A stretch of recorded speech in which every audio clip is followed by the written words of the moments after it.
Back reality. எப்படி ஏழை எளிய மக்களோட வாழ்வாதாரம் டே பை டே குறைக்கப்படுதோ, குறைச்சனே வருது. நீங்களே பாருங்கள், ஒரு சின்ன உதாரணம், ரயில்வே எடுத்துக்கோங்க. ஏழை எளிய மக்கள், காமன் மேனெல்லாம் எதில் போவாங்க? ஆர்டினரி சீட்டிங் ரிசர்வேஷன்லவோ இல்லை ஸ்லீப்பர் கிளாஸ்லவோ போவாங்க இல்லையா? ரெகுலராக ஆர்டினரி பீப்புள். அது கூட இல்லாதவங்க, அந்த வசதிக்கு கூட காசு இல்லாதவங்க அன்ரிசர்வ்டு கம்பார்ட்மெண்ட்டில் போவாங்க.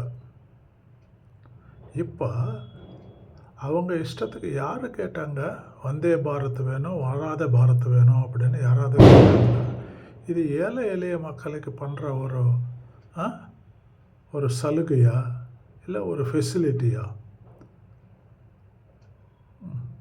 கேளுங்க, இவர் சொல்கிறாரு, இந்த ஸ்பீக்கரு என்ன கேளுங்க, ரொம்ப உண்மையாக இருக்கு.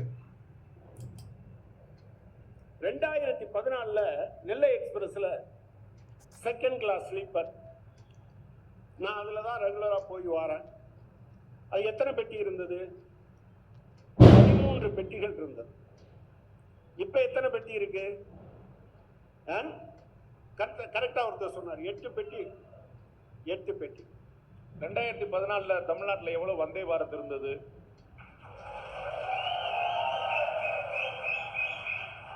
நான் என்ன கேட்குறேன், கிடைச்ச சாப்பாட்டை கூட பறிச்சுக்கிட்டீங்களேன்னு கேட்குறேன். நீங்க என்ன சொல்றீங்க? உங்களுக்கு நான் 5 ஸ்டார் ஹோட்டலா கட்டி வச்சிருக்கேன்னு பேசிட்டு, சாதாரண மனிதன் எதுல போவான்?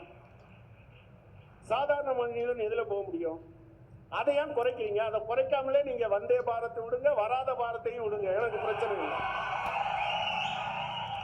என்னுடைய ஏழைகள் வயிற்றில் கை வைத்து விட்டு நான் அவருக்கு கொடுத்துட்டேன்னு ஏன் சொல்றீங்கிறதா என்னுடைய கேள்வி.